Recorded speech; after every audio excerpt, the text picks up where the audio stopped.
Paano magraha kang ginatawag nga sweet pearl nga mais?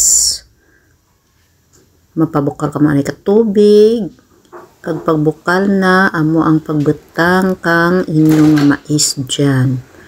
Hay man, dasig lang dyan maraha ang amo nga mais.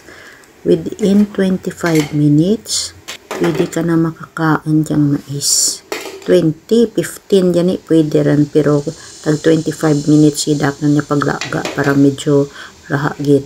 Kapyan pa kung daw medyo bata-bata pa. Nami gid ang nga pagraha kang amo nga mais. Namit dya. Pagkan dya parehas ka mga original nga mais nga ayawan dya kalaga. Dya na ang sweet pearl nga mais kag ang sweet corn. Mga 15 to 25 minutes raha rin.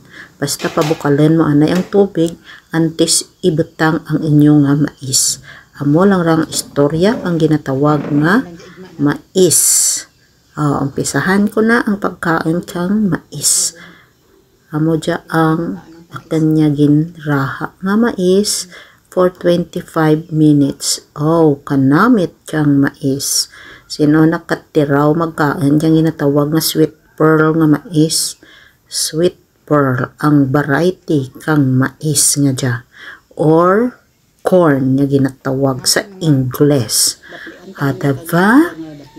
And pwede man kita kara dyan magdapli kang atin niya pinaksiw ng isda o kung pinirito o kung ginamus or whatever. Ang akin niya gindapli ka dyan, ang ana nga dapli ka kuring naman niya tamban niya pinaksiw. Namit ba lang tamban niya pinaksiw kang aman niya kuring. Gabulig kami kadya kain sa anda nga pagkain. Haiti. Ako makadya nagaraha kang anda nga pagkain. So, mostly ginakain man naman ang anang ginapakain naman sa kuring. Ay parehas naman kami kadya nga manugkain kang isda.